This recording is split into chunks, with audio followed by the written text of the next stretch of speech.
नमस्कार, मैं प्रिया गुप्ता। आप देख रहे हैं नेशन नाउ समाचार। आइए रुक करते हैं यूपी की कुछ खास खबरों की ओर। फिल्म अभिनेता हर्षवर्धन राणे बुंदेलखंड दौरे के दौरान मध्य प्रदेश के दतिया से झांसी पहुंचे, जहां नटराज सिनेप्लेक्स में उन्होंने दर्शकों के प्यार के लिए आभार जताया। पत्रकारों से बातचीत में उन्होंने कहा कि मैं सोशल मीडिया नहीं बल्कि लोगों से सीधे मिलकर धन्यवाद कहना चाहता हूं। इस दौरान भारी भीड़ उमड़ी। अभिनेता ने बताया कि उनकी फिल्म एक दीवाने को जिस स्नेह से झांसी और दतिया के दर्शकों ने अपनाया है, उसके लिए वे ऋणी हैं। दतिया में यात्रा माई की नगरी में बहुत बढ़िया सर। मैं खुद ग्वालियर से हूँ, तो बुंदेलखंडी बचपन में बहुत बोली है, तो यहाँ पे आके हमेशा बहुत, ये पूरा बैंड मेरे लिए बहुत स्पेशल है। दर्शकों का प्यार कैसा मिल रहा है दतिया? दर्शकों को मैं, जो हमारे प्रोड्यूसर अंशुल गर्ग जी हैं, उनको, उनकी पहली फिल्म है, तो उनको जो दतिया के लोग और एमपी के बेल्ट के लोग जो प्यार दे रहे हैं, इस वजह से हम जैसे एक्टर्स को बहुत सपोर्ट मिलता है, तो इसके लिए हाथ जोड़ के शुक्रिया करता हूँ सर। पूरे इंडिया में जितने लोगों से हो सके उनसे हाथ मिला के मैं धन्यवाद करने निकला हूँ, और मुझे और कोई तरीका आता नहीं है। तो वो इंस्टाग्राम पे सिर्फ थैंक यू बोलने से ज़्यादा बेहतर है कि मैं मिल के और हाथ जितने लोगों से मिला सकूँ उनसे मिल के मैं शुक्रिया करने आया हूँ। गौरीगंज तहसील गेट के पास मामूली विवाद को लेकर बार एसोसिएशन के दो गुटों में मारपीट हो गई। एक अधिवक्ता घायल हो गया। सूचना मिलते ही पुलिस मौके पर गई और भारी बल तैनात किया गया। बताया जा रहा कि 2 दिन पहले हुए विवाद के चलते ये झगड़ा हुआ। पुलिस ने हालात नियंत्रित कर तहसील परिसर में निगरानी बढ़ा दी है। घटना से अधिवक्ताओं में रोष देखा गया है। थाना शमशाबाद क्षेत्र के सुल्तानगंज खरेटा गांव में जमीनी विवाद को लेकर दबंगों ने एक युवक पर लाठी डंडों, धारदार हथियार और असलहों से हमला कर दिया। युवक गंभीर रूप से घायल हो गया। उसे सीएससी से रेफर कर राम मनोहर लोहिया अस्पताल भेजा गया है। पुलिस ने मामले की जांच शुरू की है। परिजनों ने दबंगों पर जानलेवा हमले का आरोप लगाया है। क्या नाम है? उमेश कुमार। ये कौन है आपके? आपके मेरे भाई है सर, विमलेश कुमार। क्या मामला था, क्यों मारपीट सर हुई? मतलब ये लोग, हम तो बाहर रहते सर, घर पे नहीं थे। आज आए, मतलब सर इन लोगों ने बोला हमने खेत लिया इनके चाचा का मोल सर। अच्छा। वो ये उतरे नहीं दे रहे सर, बैनामा मतलब। कौन लोग नहीं उतने दे रहे? राम सिंह, जितेंद्र उनके लड़का, और विकास उनके लड़का, और ये राहुल। कौन से गांव के हैं? सुल्तानगंज खनेटा सर। और जो चोट लगी इनका क्या नाम है? विमलेश कुमार सर। और उनकी पत्नी का नाम? रोजी। ठीक। सुरेश, कौन से गांव का मामला है ये? सुल्तानगंज खरेटा। क्या हुआ, कैसे लड़ाई, क्या मामला जब है? मान को तो साहब आज 15 दिन हुई है तब था। कौन मानने को था? लड़े थे पप्पू और जितेंद्र, राम सिंह नाम है, और विकास और का नाम है जिसके चोट लगी ये कौन है तुम्हारे? जे विमलेश हमारा भाई है। क्या मार दिया? इसमें फौरा मारा और 2 तमंचा ले खड़े थे। एक चकुआ थे। अच्छा। हाँ, 4-5 आदमी हैं, 2 लाठी थी। लाठी भी मारी? हाँ, फौड़ा फौड़ा। किसके चोट लगी? चोट जय के लिए था बिना मारो मन्नन में ढीलो मार भी फोड़ी और रोजी को मारो। बुंदेलखंडी संस्कृति से परिचय के लिए 17 सदस्यीय कोरियाई दल महोबा के काकून गांव पहुंचा। दल ने स्वामी शांतानंद सरस्वती विद्यालय के न्यूट्रिशन किचन का उद्घाटन किया। दल की नेता सोंग जान सून ने किसान पुत्र धर्मेंद्र मिश्रा के प्रयासों की सराहना की, जिन्होंने बीएचयू की नौकरी छोड़कर गांव को हरा भरा बनाने का काम किया। दल ने बच्चों को योग, मार्शल आर्ट और कोरियाई संस्कृति की शिक्षा दी। ये जो दल आया है कोरिया से, एक वहाँ पे यूनिवर्सिटी है, उसका नाम है वोंगकांग डिजिटल यूनिवर्सिटी। तो उसके 2 कैंपस हैं, वोंगकांग यूनिवर्सिटी, वोंगकांग डिजिटल यूनिवर्सिटी।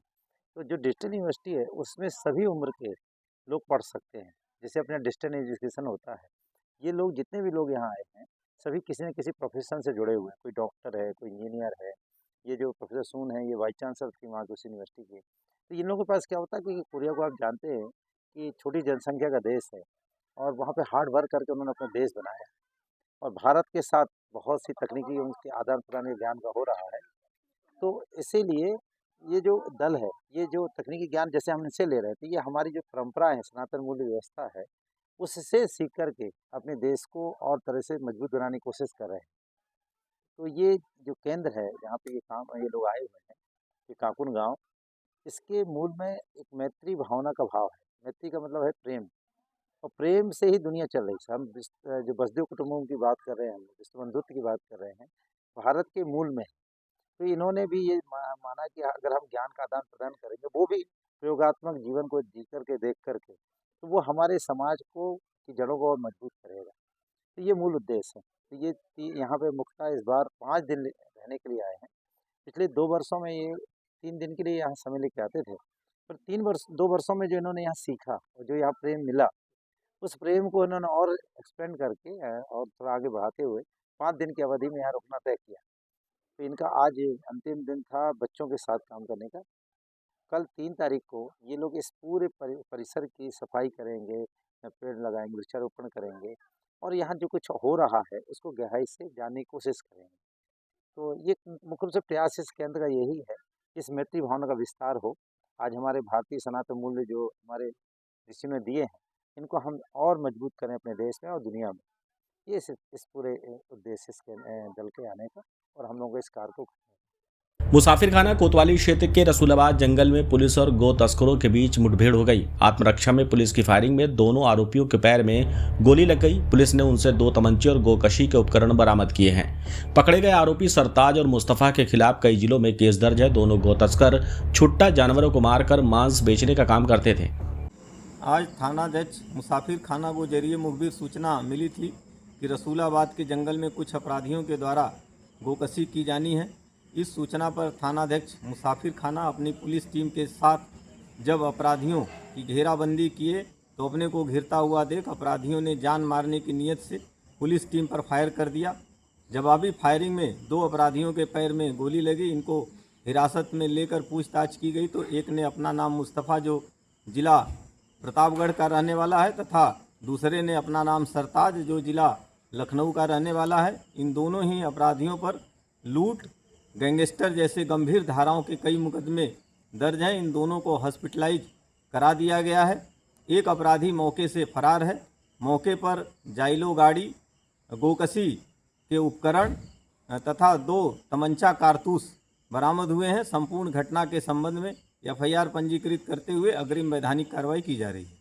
किशनी थाना क्षेत्र के कुसमरा गांव में आत्महत्या की कोशिश कर रहे युवक को पुलिस ने बचा लिया। युवक ने फेसबुक पर आत्महत्या संबंधी पोस्ट की थी। मेटा से अलर्ट मिलने पर पुलिस ने घर पहुंचकर युवक की जान बचाई। प्रेम प्रसंग में निराश होकर उसने पोस्ट की थी। पुलिस ने उसकी काउंसलिंग कर समझाया और भविष्य में ऐसी हरकत न करने की चेतावनी दी।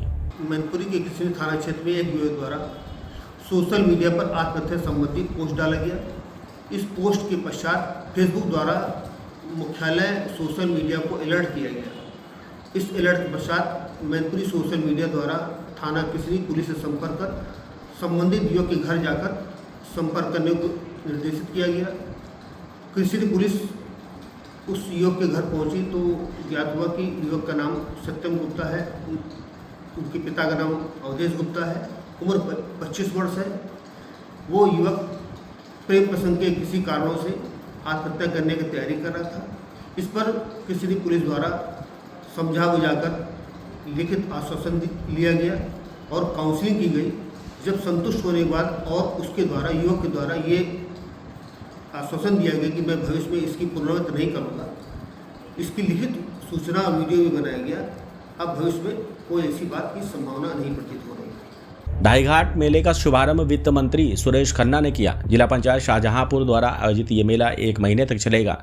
खन्ना ने कहा कि प्रदेश लगातार 8 वर्षों से रेवेन्यू सरप्लस है। उन्होंने बताया कि लिंक एक्सप्रेसवे परियोजना के लिए 7400 करोड़ रुपए स्वीकृत किए गए हैं। एक्सप्रेसवे से मेरठ से प्रयागराज तक मात्र 5 घंटे में यात्रा संभव होगी। वर्षों से परंपरागत तरीके से ढाईघाट पर कार्तिक पूर्णिमा के अवसर पर विशेष रूप से मेला लगता है और माघी मेला लगभग 1 महीने से ज़्यादा अवधि का भी परंपरागत तरीके से यहाँ पर लगता है। आज विशेष रूप से जिला पंचायत शाहजहांपुर के द्वारा इसका आयोजन किया गया है और आज इसका शुभारंभ भी हुआ है। मैं सभी लोगों से, चाहे वो स्नान करने वाले हों या फिर व्यवस्था में लगे लोग हों, ये सभी लोगों से हम आग्रह करेंगे कि मेले में परंपरागत तरीके से जो बुनियादी सुविधाएं दी जाती हैं वो दी जा रही हैं और हर नागरिक का, हर आस्थावान का, हर श्रद्धालु का पूरा इस बात का ध्यान रखा जाएगा कि उसको किसी प्रकार की परेशानी न हो। और ये मैंने आग्रह आज अपने पुलिस अधीक्षक फर्रुखाबाद से भी किया है, क्योंकि फर्रुखाबाद सामने फर्रुखाबाद लगता है, इसलिए वो लोग भी इसमें पूरी तरीके से सहयोग करें। जिलाधिकारी और पुलिस अधीक्षक ने इस बात के लिए आश्वस्त भी किया है कि वो उसमें सहयोग करेंगे। कुंभ के मेले में पुलिस का रोल एक रोल मॉडल की तरह था, एक ऐसा सहयोगात्मक रोल देखने को मिला जो पूरे देश और दुनिया के लिए मिसाल बन गया। आज हमने उसी का हवाला देते हुए अपने पुलिस अधीक्षक से और जिलाधिकारी से ये अपेक्षा की है कि वो लोग भी अपने खास तौर से पुलिस के सर्किल ऑफिसर से लेकर और सिपाही तक सभी लोगों को इस बात के लिए निर्देशित कर दें कि मेले में हर आने वाला श्रद्धालु उनका मेहमान है और उस मेहमान की जिस तरीके से खातिर की जाती है उसी के तरीके से उसकी खातिर भी की जाए, उनका सहयोगात्मक रवैया उन लोगों के साथ रहे। विशेष रूप से हम आप लोगों का भी सहयोग चाहते हैं क्योंकि ये मेला 5 तारीख को मुख्य स्टाइल होगा। 8 दिन तक ये मेला चलता है और उसके बाद भी माघी मेला भी 1 महीने से ज़्यादा चलता है। तो आप सब लोग इसके हैबिचुअल भी हैं, कोई नई बात तो है नहीं यहाँ। इसलिए सभी लोग जो परंपरागत तरीके से जो व्यवस्थाएं होती आई हैं वो की जा रही हैं और आगे भी जैसी जहाँ पर आवश्यकता होगी उसकी पूर्ति भी की जाएगी। फर्रुखाबाद वालों के लिए एक बात के लिए और बधाई मैं देना चाहता हूँ क्योंकि जब गंगा एक्सप्रेसवे शाहजहांपुर से निकाला गया तो फर्रुखाबाद वालों ने काफ़ी नाराज़गी भी शो की। आज मैं समझता हूँ कि मुख्यमंत्री जी ने विशेष रूप से 7,400 करोड़ रुपए से अधिक का बजट व्यवस्था करवा के एक लिंक एक्सप्रेस वे नया बनाने के लिए घोषणा भी कर दी थी। बेला थाना क्षेत्र के मढ़हादासपुर गांव में 19 वर्षीय अर्जुन सिंह का शव नीम के पेड़ से लटकता मिला। वो अपने मौसा के कारखाने में काम करता था। बीती शाम घूमने निकला और वापस नहीं लौटा। सुबह गांव वालों ने शव देखा। पुलिस ने शव को पीएम के लिए भेजा और जांच शुरू की है। ग्रामीणों को हत्या की आशंका भी है क्योंकि युवक अपने साथ दुपट्टा नहीं रखता था। यूपीएससी की तैयारी कर रही 27 वर्षीय छात्रा ललिता जो आईआईटी कानपुर से बीटेक पास थी ने गंगा बैराज से छलांग लगा दी। लगातार असफलता से निराश होकर उसने एक कदम उठाया। किशोरी साथी के साथ मॉर्निंग वॉक पर निकली थी लेकिन बस से बैराज पहुंचकर उसने कूदकर जान देने की कोशिश की। एसडीआरएफ टीम गोताखोर तलाश में जुटे हैं। पुलिस ने परिजनों को सूचना दे दी है। कानपुर देहात के 109 को लोकेटेड आंगनवाड़ी केंद्रों में बाला फीचर्स और लर्निंग कॉर्नर बनाने के लिए 38.15 लाख रुपए स्वीकृत हुए हैं। शासन से प्रति केंद्र 25,000 और 10,000 रुपए जारी किए गए हैं। बीएसए अजय कुमार मिश्रा ने बताया कि सामग्री की तस्वीरें डीसीएफ प्रेरणा पोर्टल पर अपलोड की जाएंगी। खंड शिक्षा अधिकारी प्रगति की साप्ताहिक समीक्षा करेंगे ताकि बच्चों को आधुनिक शिक्षा सुविधाएं मिल सके। ऐसी ही खबर देखने के लिए बने रहिए हमारे साथ और देखते रहिए नेशन नाउ समाचार।